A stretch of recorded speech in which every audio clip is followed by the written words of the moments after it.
그럴 수도 있습니다. 그래서 행복이라고 느끼는 사람도 있습니다. 얻을 때는 좋지요.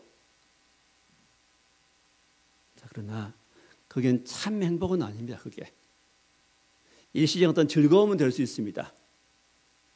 난 이런 능력이 있고 힘이 있고 배경이 있으니 나는 괜찮아는, 자, 그런 마음은 좀 들 수 있겠습니다. 사람들이 자기를 알아주니 좀 뿌듯한 마음은 생길 수 있겠습니다. 또 그런 마음 가지고 나는 성공했어 이렇게 자부하며 살 수 있을 것 같습니다. 행복은 어디 있냐면은 그런 외적인 조건에 있는 것이 아니고 행복은 바로 우리 마음 상태에 있습니다. 마음 상태. 마음이 불평하지 않아야 됩니다. 마음에 미움, 원망이 없어야 됩니다. 마음에 염려, 걱정이 없어야 됩니다. 마음이 평안해야 되죠. 마음이 기뻐야 되죠. 자, 마음이 평안하고 기쁠 때, 마음에 주님이 계셔서 우리 마음 다스려 주시고 마음이 평안할 때, 그때 우리가 행복하다 말하게 됩니다. 행복은 바로 우리 마음에 주님이 계시고 우리 마음이 다스려질 때 행복한 겁니다. 내 마음이 그냥 길들여지지 않은 말 같아서 이리 뛰고 저리 뛰고 저리 움직여 여기 요동하고 분노하고 어떤 영향을 받는다면 결코 행복할 수가 없습니다. 마음은 바로 우리 중심입니다. 이 마음 중심에 누가 계시죠? 주님이 계십니다. 하나님이 계셔서 다스릴 때 우리가 행복한 사람이 되는 겁니다. 그래서 우리는 가장 중요한 우리 마음 중심에 주님을 계시도록 해야 되고, 또 우리가 이 마음에 뭘 품느냐가 중요합니다. 마음에 품는 것. 악을 품고 죄를 품으면 그 죄와 악이 드러납니다. 나쁜 사람이 됩니다. 인생이 망가집니다. 마음에 좋은 걸 품으면 좋은 사람이 됩니다. 행복한 사람이 되는 겁니다. 자, 우리 마음에 그러면 무엇을 품어야 될까요? 성경에는 두 가지 품을 것을 말씀합니다. 두 가지를 품어라. 다른 여러 가지 많은 것 있지만은 오늘 본문에 있는 부분만 말씀드리겠습니다. 첫째는 한 마음을 품으라고 말씀합니다. 2절이죠. 같은 마음을 같이 하여 같은 사랑을 가지고 뜻을 합하여 한 마음을 품어. 한 마음을 품어. 두 마음 말고 여러 마음 말고 한 마음입니다. 자, 마음도 같이 하고 사랑도 같은 사랑, 같은 뜻을 품고 한 마음을 품으라고 말씀합니다. 사람들은 각기 마음이 다릅니다. 생각이 다르고 추구하는 것이 다르고 가치관이 다릅니다. 또 이해관계가 내가 원하는 것이 다르지요. 내가 원하는 것을 주면 그 사람 나에게 좋은 사람, 좋은 친구. 그 진리일지라도 그걸 내한테 원하지 않는 것을 주면은 그 나쁜 사람 이렇게 말하게 됩니다. 그래서 사람의 갈등이라는 것이 있죠. 뭐 고부 간의 갈등, 또 부부 간의 갈등, 뭐 친구 간의 어떤 갈등들, 뭐 노사 간의 갈등도 있고, 또 세대 간의 갈등도 있고, 이 땅에 사는 우리 앞에는 많은 갈등들이 있습니다. 또 우리 안에도 갈등이라는 거 있죠. 내적인 갈등들. 우리 영과 육의 갈등, 많은 갈등들이 있습니다. 이 모든 갈등을 해결하는 과정이 바로 믿음의 과정이죠. 갈등에 이기는 사람은 승리한 것이고 평안하고 행복한 인생을 살게 될 것이고, 그 갈등 가운데 휘말려버린 사람들은 평생 고통스럽게 살게 될 것입니다. 갈등이란 말이 무슨 말이죠? 언젠가 말씀드린 것 같습니다만은 갈은 칡이란 뜻이죠. 칡의 칡. 그래서 칡뿌리를 갈근 그러고 칡뿌리 우려낸 걸 갈근 탄 그럽니다. 갈, 칡. 또 이제 등은 뭐죠? 등나무죠. 갈등. 칡과 등나무라는 것입니다. 자, 칡은 그냥 뻗어갈 때는 쭉 뻗어가지만 나무가 있으면 감고 나무를 감고 올라가는데 오른쪽으로 감고 올라간다 그럽니다. 그 등나무는 나무를 타고 올라갈 때 왼쪽으로 감고 올라간다는 거죠. 다음에 한번 살펴보십시오. 칡을 볼 때, 등나무 볼 때 어떤 쪽인가. 하나님께서 만들어 놓으셨어요. 칡은 항상 오른쪽으로, 등나무는 왼쪽으로 감고 올라가는 그 본성입니다. 이게 칡은 오른쪽이 진리라 하고 등나무는 왼쪽이 진리라고 주장합니다. 그게 옳다고 주장합니다. 둘은 필연적으로 부딪힐 수밖에 없습니다. 우리 본성이 그럽니다. 인간의 본성이 이게 옳다 그럽니다. 내가 가진 생각이 옳고 내 판단이 옳고 내 뜻이 옳고, 자, 모두가 다른 생각 가지고 자기 생각을 주장합니다. 필연적으로 부딪힐 수밖에 없죠. 그럼 필연적으로 싸움이 있을 수밖에 없고 갈등이 생길 수밖에 없습니다. 싸우고 헤어지고 전쟁하고 이런 불안한 가운데 살 수밖에 없습니다. 이거 어디서 온 겁니까? 근원이 어디입니까? 이게 사단 마귀로 온 거지요. 물론 우리 이 칡의 또 등나무의 그 본성은 하나님께서 주신 겁니다. 그건 악한 거 아니지요. 본성입니다. 그게 우리 안에 있는 이 잘못된 성품, 나만 위하는 이런 성품, 욕심들, 이것들은 악한 영들이 갖다 준 것입니다. 에덴 동산에서 아담이 범죄할 때 그때 사단 마귀가 집어넣어 준 것이고 그때부터 그것들이 계속 키워집니다. 교묘하게 우리 속에서 들어와서 내 속에서 나쁜 작용을 하게 됩니다. 사람들은 그것을 옳다고 여깁니다. 내 안에 내 성격이 내 것이 옳다고 그럽니다. 자, 이 문제를 어떻게 해결할까요? 이것은 바로 한 마음을 품을 때만 가능합니다. 누구 마음이요? 내가 품은 마음이 아니고 네가 품은 마음이 아니라 누구 마음이요? 주님 마음으로 돌아올 때입니다. 내 생각과 내 마음을 버리고 주님 생각으로 돌아올 때, 주님 마음으로 돌아올 때, 그때만 거기 해결책이 있습니다. 남편은 자기 생각 버리고 주님께로, 아내도 주님께로, 또 시어머니도 주장하는 그 마음을 내려놓고 주님께로,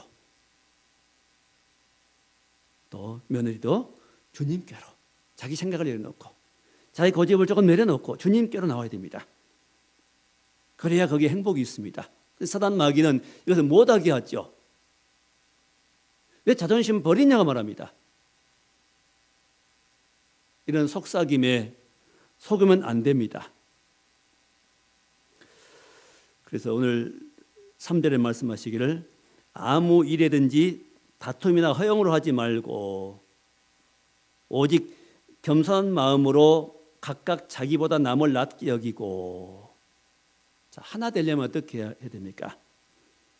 오직 겸손한 마음으로 각각 자기보다 남을 낮게 여기고. 자기보다 남을 낮게 여기는 이게 필요합니다. 어렵죠? 이거 어렵습니다. 나보다 남을 낮게 여깁니까? 보통은 남이 나보다 못하다고 생각됩니다. 그 생각이 나보다 못하고, 심지어는 어떨 때는 내 양심 속에서는 그가 나보다 낮게 여기는데, 낫다고 생각이 되는데 우리 양심을 거절하고 어떻게 하죠? 나를 주장합니다. 이게 우리 본성이 그래요. 분명히 그가 나아요. 그의 말이 옳고 내가 그를 따라가면, 그 의견 따라가면 내가 손해되니까 어떤 핑계를 대서라도 그걸 이기려고 합니다. 안 따라가는 겁니다. 그게 이게 우리 안에 있는 죄성입니다. 이런 죄성은 버려야 됩니다. 그래야 하나 될 수 있는 겁니다. 남을 낮게 여기고, 남을 나보다 낮게 여기고, 또 4절에 각각 자기 일을 돌아볼 뿐더러, 자, 자기 일을 돌아봐야 됩니다. 나를 돌아봐야 됩니다. 내가 어떠한가, 내 마음이 어떠한가, 또 내가 어떤 일을 잘못한 것 있지 않는가, 먼저 나를 돌아보라 말씀합니다. 보통은 나를 안 돌아보고 자꾸 우리는 어떻게 하죠?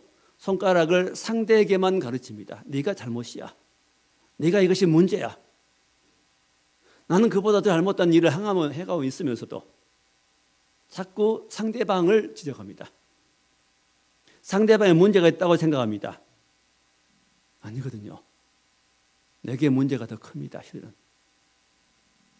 눈이 열리면 그것이 보입니다. 자, 각각 자기 일 돌아볼 뿐더러 또한 각각 다른 사람의 일을 돌아보아. 나도 돌아보고 다른 사람의 일을 돌아보라는 겁니다. 다른 사람의 일을, 다른 사람의 형편을 살펴보라는 거죠.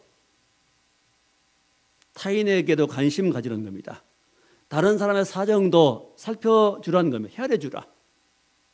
나만 생각하지 말고 내 입장만 보지 말고 나만 좋으면 끝나는 거 아니고 나만 문제 없으면 되는 거 아니고 다른 사람도 함께 돌아보라고 말입니다. 그래야 하나 될 수 있다는 거죠. 자, 이런 일들은 우리가 정말 마음에 두고 고쳐나가야 됩니다. 그래야 행복해집니다. 안 그러면 평생 그 상태에 살다가 행복은 맛보지 못하고 하나님의 은혜는 맛보지 못하고 불행한 인생을 살고 마는 겁니다. 우리에게 주는 기회들은 소중한 날들입니다. 하루하루가. 그 인생 허비하면 안 됩니다.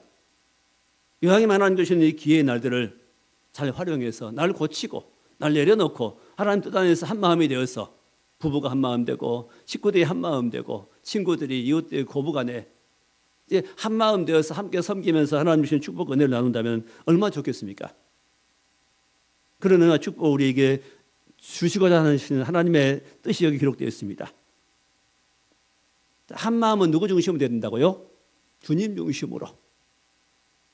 각자 생각이 다르고 의견이 다르고 말이 다르므로 행동 양식이 다르므로 그 모든 걸 내려놓고 모두가 주님 중심으로 나가면 됩니다. 하나님 말씀으로 돌아가야 됩니다. 순종할 때 우리는 한 마음이 됩니다. 가정이 하나가 되고 부부가 하나가 되고 우리 관계가 아름다운 관계가 회복되어 가는 겁니다. 거기에 평화가 있는 겁니다.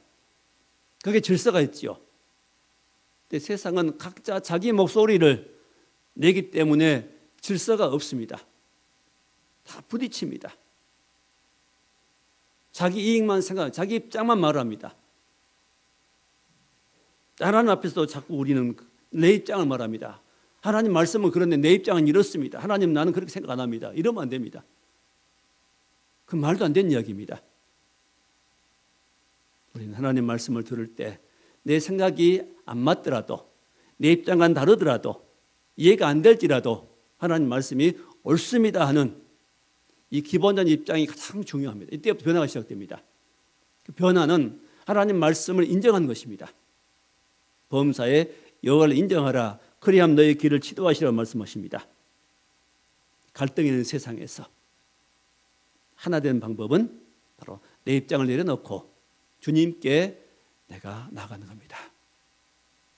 거기 평강이 있고 평화가 있고 기쁨이 있고 은혜가 있습니다. 거기 질서가 있죠. 두 번째 우리가 품어야 할 마음은 뭐지요? 그리스도 예수의 마음을 품으라고 말씀합니다. 자, 5절 말씀 보니까 너희 안에 이 마음을 품으라. 어디에 품으라고요? 네 안에, 너희 안에 품으라는 겁니다. 가장 좋은 보물은 우리 안에 있습니다. 우리 몸 밖에 있는 어떤 것도 보물이 될 수가 없습니다. 우리 몸 밖에 있는 모든 것들은 다 뭐지요? 결국은 그거 없어질 것입니다. 썩고 빛이 바래고 없어지고 누가 가져가고 없어질 것입니다. 우리 몸 안에, 내 안에 있는 마음속에 있는 이게 보배지요. 보아라고 말씀합니다. 가장 좋은 것은 우리 안에 있습니다. 저 여러분 마음속에는 예수 그리스도가 보아이고 보배입니다. 자, 너희 마음속에 너희 안에 이 마음을 품으라. 이 마음이 곧 뭐라고요? 그리스도 예수의 마음이니. 이게 가장 중요합니다. 그리스도 예수의 마음. 그리스도이신 예수의 마음. 자, 우리가 그리스도란 말을 성경에 많이 나오고 우리가 많이 듣고 또 부릅니다. 그리스도가 뭘까요? 구원자란 말인데 여기 그리스도가 나올 때 항상 우리 머리에 생각할 것은 뭐냐면은, 그리스도 하면은 십자가신 예수님을 말합니다. 그냥 땅에 오신 예수님 정도가 아니라 십자가에서 대신 죽어주신, 피 흘려서 대신 죽어주신 주님, 그 의미가 들어있습니다. 십자가에 죽었다가 부활하신 그 주님을 말할 때 그리스도라 말합니다. 우리 위해서 죽어주신, 대신 희생당하신 주님을 부를 때 그리스도라 말합니다. 제물을, 구약시대에 짐승을 제물로 드릴 때 그 짐승은 어떻게 드립니까? 살아서는 안 드립니다. 반드시 죽여야 됩니다. 죽여야 되죠. 물론 그 예외가 있습니다. 그 아사셀 양을 드릴 때는 2마리 짐승을 한 마리는 죽이고 제단에서 한 마리는 풀어줍니다. 광야로. 그때는 예외가 있습니다. 광야로 간 그 양이 바로 그리스도지요. 십자가 주신 그 제단에 죽은 그가 그 그리스도고요. 그리스도는 죽으신 예수님 말합니다. 죽음 당하시고 부활하신 예수님을 그리스도라 말합니다. 그냥 부르지 마십시오. 그리스도 하면은 죽음 당하신 예수님. 항상 생각해 보세요. 생각하시고 죽음 당하신. 죽음 안 당하신 예수님은 그리스도가 아니에요. 이 세상에도 지금 많은 거짓 그리스도인들, 많은 교주들이 나옵니다. 그리스도가 아니에요. 구원자가 아닙니다. 그도 우리 대신해서 안 죽었어요. 우리 대신에 죽어두신 그분이 우리의 그리스도입니다. 구원자지요. 구원자가 될 조건은 죽음 당해야 됩니다. 누구 때문에? 우리 인간의 죄 때문에. 우리가 죽어야 할 죽음을 대신 죽어두신 그분이 우리의 구주고, 죽음 당하신 그분이 바로 그리스도라는 겁니다. 그리스도가 뭐라고요? 죽으신 예수님을 그리스도라고 합니다.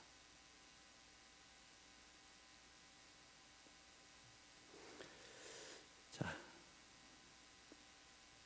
이 마음을 품으라. 곧 그리스도 예수의 마음이니. 자, 예수의 마음에서, 이런 마음에서 예수님을 마음에 품으면은 이 마음에서 변화가 생기고, 이 변화된 마음에서 좋은 행위가 나옵니다. 마음이 변하지 않으면 절대 좋은 행동이 안 나옵니다. 마음이 삐뚤어지면요, 삐뚤어진 마음 가지고 예를 들어서 누구 심부름 시켰는데 아이가 심부름 가는데 반드시 안 가고 다리를 튕기면서 이상 걸음하고 가는 아이들은 속에서 지금 가기 싫어 그렇습니다. 뭐 좋은 일 있다고 하면 뛰어가는 아이들이 있을 겁니다. 마음이 기쁘기 때문에 기대까지 달려가는 겁니다. 그 행위를 보면 마음 상태가 어떤지 드러나지요. 마음은 속일 수 없는 겁니다. 마음에서 변화가 생기면 하나님도 사랑하게 되고, 마음이 잘못되면, 중심이 잘못되면 행위도 잘못됩니다. 세상은 나갑니다. 엉뚱한 걸 바라봅니다. 오히려 죄에 가까이 나가게 됩니다. 좋은 마음에 좋은 열매가 나오고 좋은 마음에서 좋은 행위가 나오는 겁니다. 좋은 인생을 살려면 우리 마음이 새로워져야 되고 마음이 바로 돼야 됩니다. 마음에 누구를 모셔야 돼요? 예수님을 모셔야 됩니다. 어떤 예수님이요? 십자가에 죽으시고 부활하신 예수님입니다. 바로 그리스도의 마음입니다. 자, 그리스도의 마음은 구체적으로 어떤 것일까요? 6절의 말씀입니다. 그는 근본 하나님의 본체시나. 자, 예수 그리스도는 누구라고요? 하나님의 본체다. 잘 들으십시오. 예수님은 하나님의 본체이십니다. 하나님과 한 본체, 한 몸이라는 겁니다. 하나님의 본체이십니다. 분명히 말씀합니다. 성경은. 예수님과 하나님은 본체다. 한 몸이시다. 한 몸에 성부 하나님과 성자 예수님과 성령 하나님이 계십니다. 이 삼위 하나님이라고 그랬죠. 삼위 하나님은 영광과 능력이 동일하십니다. 한 분이십니다. 같은 분이십니다. 여호와의 정의는 뭐라 그러냐? 아버지와 아들이 어떻게 한 몸일 수 있느냐 그럽니다. 성경에 한 몸이라고 그랬는데 무슨 생각이에요? 자기 생각이죠. 어떻게 아버지와 아들이 한 몸일 수 있느냐? 그건 영의 세계입니다. 영의 세계 일을 우리 육신의 세계에서 이해하려고 하니까 안 되는 거죠. 우린 머리로 이해 안 되어도 하나님 말씀이니 우리 믿으면 됩니다. 그게 믿음입니다. 그래서 그거에 구원이 없습니다. 우리는 예수님을 누구로 믿어야 됩니까? 하나님을 믿어야 됩니다. 도마가 예수님 믿지 못했죠. 다른 제자들은 예수님 부활하신 예수님 믿었는데 도마는 그때 예수님 부활하신 모습을 못 보았습니다. 나중에 도마에게 나타나서 예수님이 가슴을 열으시면서 내 창자국 보고 내 손에 박힌 못자국 보면 나를 믿으라고 말씀하니까 도마가 뭐라고 고백하죠? 주님은 나의 주고 나의 하나님입니다 고백합니다. 성령께서 가르쳐주니까 순간에 그런 고백이 나오면 당신 나의 주고 나 하나님입니다. 예수님은 하나님이십니다. 사람이 아니에요. 원래는 하나님이셨습니다. 하나님이 인간을 구원하시기 위해 이 땅에 내려오신 것입니다. 이 땅에 육신의 몸을 입고 본래는 영으로 계신데 사람 모양으로 오셨습니다. 자, 밑에 읽어볼까요? 6절에 그는 하나님의 본체시나 하나님과 동등됨을 취할 것을 여기지 아니하시고 하나님과 동등됨을 취할 것 여기지 아니하시고 원래는 동등하십니다. 하나님과 예수님은 동등하신 분이신데 동등됨을 취할 것 여기지 아니했다. 사람도 그러지요. 똑같이 높은데 어떤 사람은 자기를 높다고 거기 위치 안 두고 스스로를 낮춘 사람이 있습니다. 그런 사람 존경을 받지요. 위치도 안 되는 사람이 나 자기 높다고 오히려 올릴 의도를 가지고 말하거나 행동하면은 사람들이 그를 좋게 안 봅니다. 예수님은 하나님과 같으신 분이시고 하나님이신데 동등된 것을 여기지 아니하시고 오히려 자기를 비워서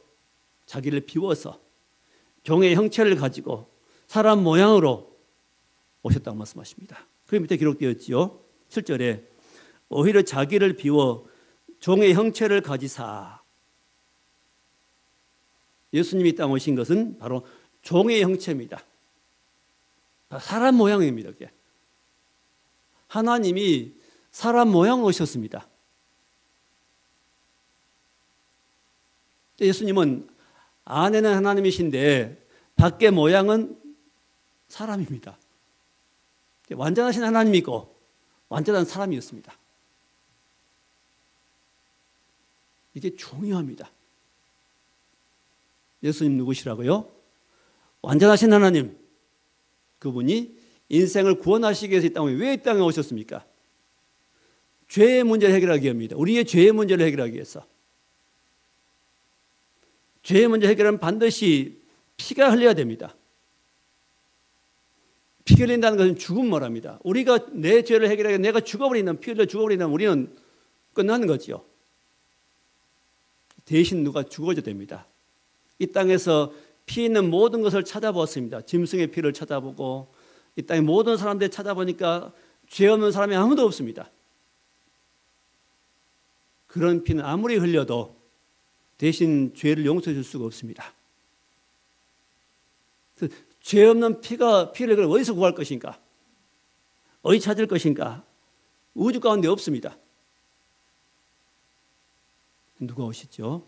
죄 없인 하나님께서, 완전한 하나님께서 사람 몸으로 이 땅에 오십니다.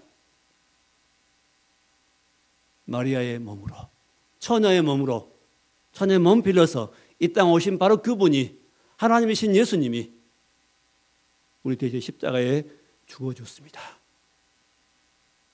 그분 죄가 없어지기 때문에 우리 죄를 용서할 수 있습니다. 그 예수님을 우리가 믿을 때 우리는 구원을 받습니다. 다른 모든 교주들은 교주가 될 수가 없습니다. 다 사기꾼들입니다. 구원자가 될 수 있는 자격이 뭐라고요? 죽어줘야 됩니다. 하늘에서 오셔야 됩니다. 살아나야 됩니다. 살아나야 됩니다. 죽으셔야 됩니다. 어디서? 십자가에서만 죽으셔야 됩니다. 다른 방법으로 죽으면 안 됩니다. 십자가는 뭐죠? 저주지요. 우리가 받아야 할 저주를 대신 받으시고 대신 죽어드렸습니다. 자, 이 간단한 중심을 몰라서 많은 학생들이, 많은 사람들이 넘어갑니다. 신천지에 넘어가고, 말도 안 되는 소리 하는 그들에게 넘어가고, 구원파에 넘어가고, 많은 이단에 넘어갑니다. 참 안타깝죠. 사람 모양으로 나타나신 분이십니다. 천국에 계시는 예수님이 바로 땅으로 내려오셨습니다. 누굴 위해서요? 사람을 위해서, 우리를 위해, 저 여러분을 위해서. 그래서 이 땅에 오신 그분을 하나님의 아들이라고 부릅니다. 하나님께로부터 오신 하나님의 아들.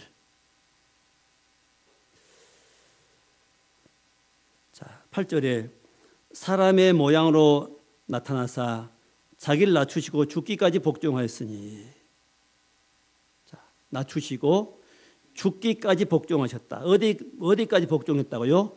죽으시기까지. 죄가 없으십니다. 대신 죽으신 사람들이 그를 저주했지요. 채찍에 때리고 모욕하고 욕하고 침뱉고 옷을 벗기고, 네가 하나님 아들이냐? 그러면 십자가에 내려와 봐라. 그럼 믿겠노라.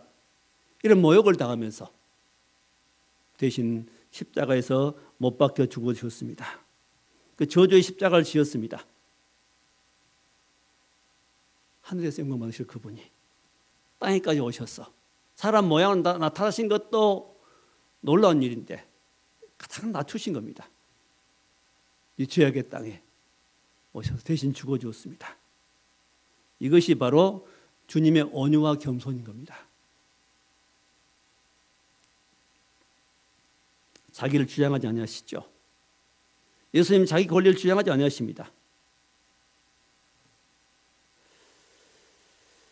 자, 이렇게 이런 예수님을 우리가 믿고 이런 예수의 마음을 우리 안에 받을 때, 이런 마음이 우리 안에 쌓여갈 때 우리는 그리스도를 닮은 사람이 됩니다. 예수의 마음을 가진 사람이 그리스도인입니다. 그래서 그리스도를 본받게 됐죠. 그럴 때 마음이 평안해지는 거예요. 이제 행복이 무엇인지 알게 됩니다. 자, 고린도전서 2장 16절에 말씀하시기를 누가 주의 마음을 알아서 주를 가르치겠느냐. 누가 주님 마음을 알아서 주님을 가르치겠냐. 누구요? 누가 주님의 마음을 알아서 주님을 가르치겠느냐. 단순히 말씀 가르치겠다는 말씀 아닙니다. 누가 주님 마음 가진 사람이 있느냐. 주님 마음. 우리 예를 들면은 결혼해서 아이를 낳으면은 새댁이 아이를 낳으면 그때 모성이 생깁니다. 그 전에는 그냥 자고 싶으면 자고 쉬고 싶으면 쉬고 밥 먹기 싫으면 그냥 안 먹어버리고 외출하고 싶으면 외출하고 그렇게 살지만은 아이를 낳는 순간부터 어떻게 되죠? 그런 모든 걸 포기하고 그 아이를 위해서 올인하게 됩니다. 피곤해도 아이를 돌보고 잠이 와도 아이가 깨면 깨서 젖을 주고 우유를 주고 기저귀 갈아주고 그 아이 때문에 외출도 못합니다. 그 아이 때문에 마음대로 잠도 못 잡니다. 왜 그러지요? 그 아이를 사랑하는 무엇이 있으니까? 마음이 있습니다. 마음이. 피곤하지만은 그를 아이를 사랑하는 마음이 내 피곤을 눌러버립니다. 피곤한 일은 놔두고 아이를 먼저 챙깁니다. 속에 무엇이 있으니까요? 그 아이를 사랑하는 마음이 엄마에게 있습니다. 그 아이를 사랑하는 그 엄마에게만 있습니다. 그 아이를 낳은 그 엄마. 이웃집 엄마에는 그런 사랑은 없습니다. 좀 아이를 돌봐주는 그런 마음이 있지만은 잠을 못 자면서까지 남의 집 아이를 돌봐주는 엄마는 없습니다. 그거. 무슨 말씀입니까 이게? 주님의 마음이 내게 오면은, 내게 임하면은 우리 마음이 바뀐다는 겁니다.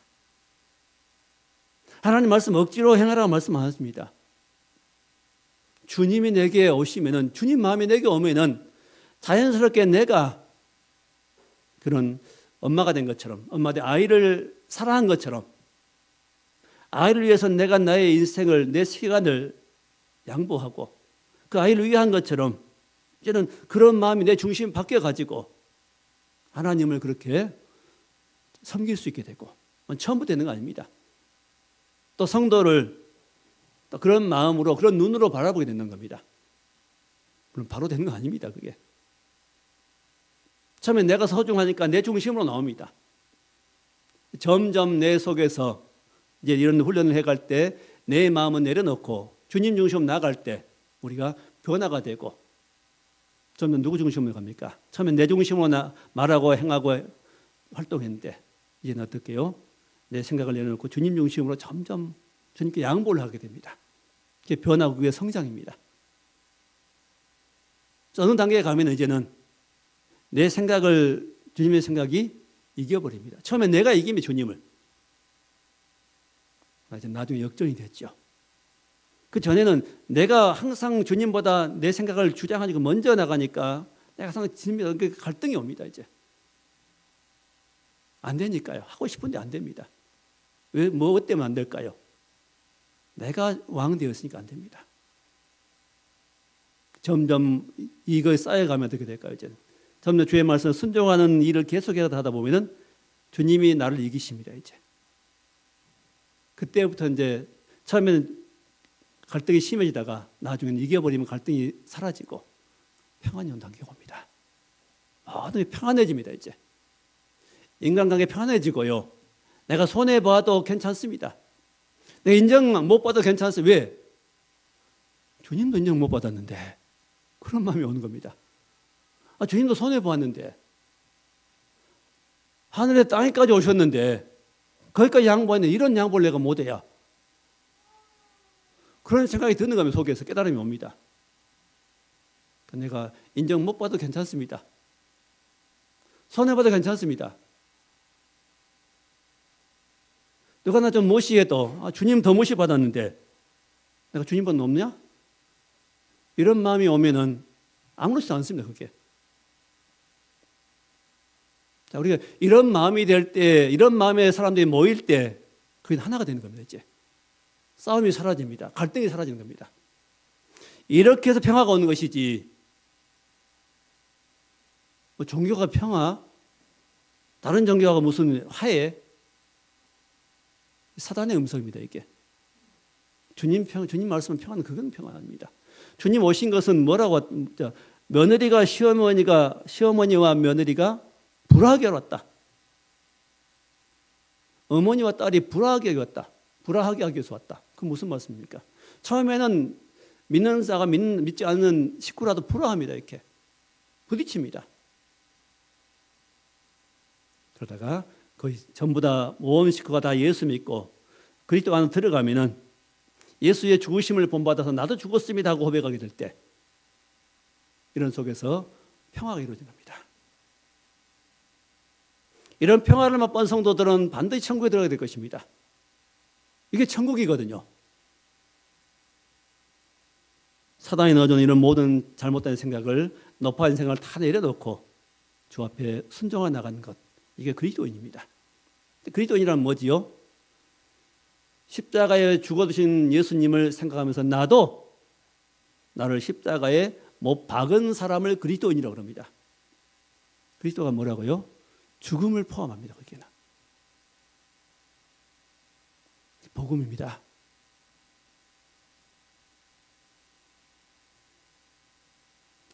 자, 세 번째 말씀입니다. 그럼 어떻게 이런 마음을 품으려면 어떻게 할 수 있을까? 어떻게 이런 마음을 품을 수 있는가? 두 가지를 말씀합니다. 자, 먼저 읽어보면 9절에 이름을 하나님이 그를 지극히 높여서 모든 의미에 뛰어난 이름을 지었습니다.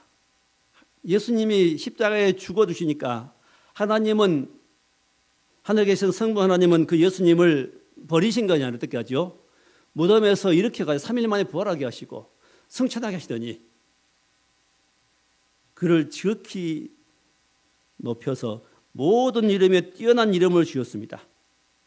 모든 이름에 가장 높은 이름을 주었습니다. 예수님에게. 10절에 하늘에 있는 자들과 땅에 있는 자들과 땅 아래에 있는 자들로 모든 무릎을 예수 이름에 꿇게 하시고 하늘에 있는 땅에 있는 자들, 땅 아래에 있는 모든 자들로 천사들뿐만 아니라 인간들, 모든 것들이 모든 무릎을 예수 이름에 꿇게 하시고 모든 입으로 예수를 주라 하시나요 하늘에 계신 아버지께 영광 돌리게 하셨느니라. 자, 이렇게 되는 방법은, 자, 우리가 이런 마음을 품을 수 있는 방법은 첫 번째, 모든 무릎을 예수의 이름에 꿇어야 됩니다. 10절 끝부분이죠. 모든 무릎을 예수 이름에 꿇게 하시고. 자, 무릎을 꿇는다. 누구 앞에 무릎을 꿇는다는 것은 항복을 말하지요. 잘못을 시인할 때 무릎을 꿇지요. 잘못이 없는 사람들은 무릎을 안 꿇습니다. 잘못이 인정될 때 내가 진정 잘못했습니다 하고 그런 의미로 또 무릎을 꿇는 것은 종이 주인 앞에 무릎을 꿇는 것이죠. 순종하겠습니다. 복종하겠습니다. 라는 의미입니다. 나를 대신해 죽어주시고 벌하신 나를 구원하신 예수님, 나를 사랑해서 이런 놀라운 사랑을 베푸신 주 앞에 성도된 우리가 무릎을 꿇은 자세를 가지라는 겁니다. 내 생각 옳습니다 하지 말고 무릎을 꿇으라는 겁니다. 이게 종된 자세입니다. 왕 앞에 신하가 무릎을 꿇는 겁니다. 이 자세를 가질 때 우리는 한 마음을 품은 우리 마음 속에 이제 평강이 옵니다. 내 마음이 항상 높아 있었거든요. 사람 관계에서 내가 항상 옳고 내 생각이 옳고 내 주장이 옳고 내 뜻이 옳고 내 뜻이 안 된 사람, 안 해준 사람, 안 따라준 사람은 너는 잘라버리고 관계를 안 해버리고 무시해버리고 나쁘다고 소문내고 다니고 평안이 없지요. 안 고쳐지는 겁니다. 평생 그 수준에 사는 겁니다. 근데 그리스도인이 아닙니다. 그리스도인이란 말은 무슨 말이죠? 예수의 죽으심에 나도 동참해서 살아간 사람입니다. 그게 그리스도인이라 그럽니다.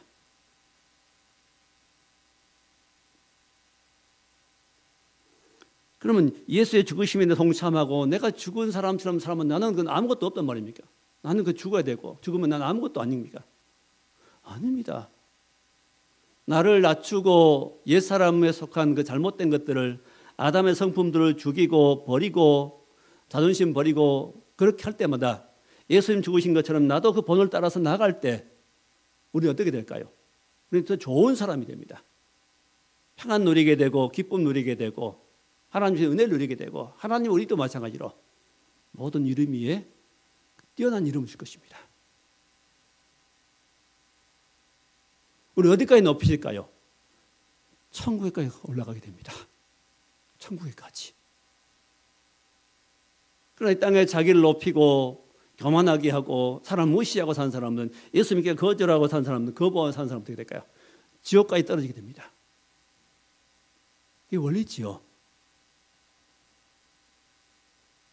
그 다음에 또 한 가지는 모든 입으로 예수를 주라 시인한다. 11절입니다. 모든 입으로 예수 그리스도를 주라 시인하여. 우리 입으로는 어떻게 됩니까? 예수님을 뭐라고 해야 됩니까? 뭐라고 시인해야 됩니까? 예수님은 나의 주인입니다. 주입니다. 주란 말은 왕입니다. 말입니다. 예수님 나의 왕이시고 나는 신하입니다. 말이죠. 신하는 왕 앞에 무조건 순종하는 겁니다.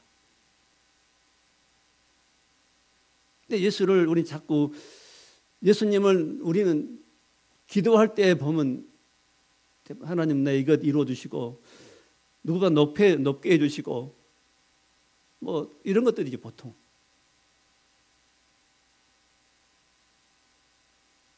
예수님을 주로 인정해야 됩니다. 주로, 주인으로, 왕으로. 내가 내 인생 주인 되니까 늘 혼란이 옵니다. 늘 거기에 그 수준에 있고 늘 아이들처럼 싸우고 갈등하고 그 낮은 수준에서 서로 네가 넘냐 나가 낫냐 놈냐 이러고 싸우고 있습니다. 속상하지요.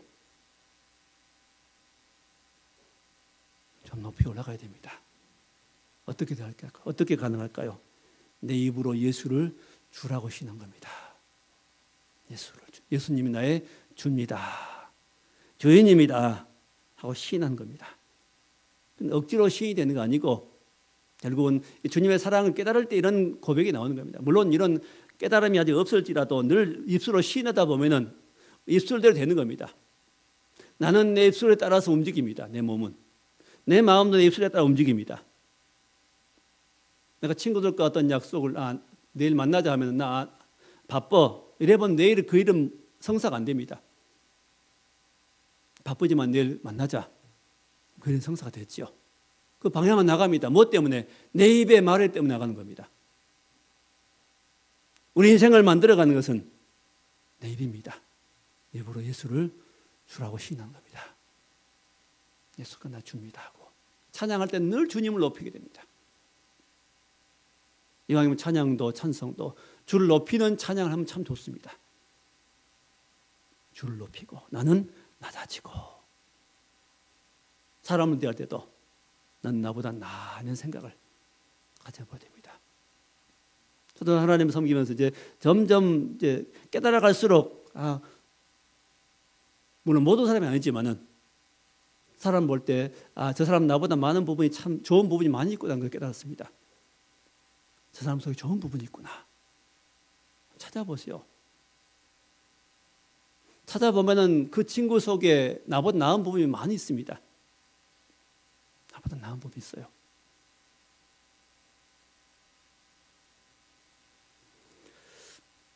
말씀을 맺겠습니다.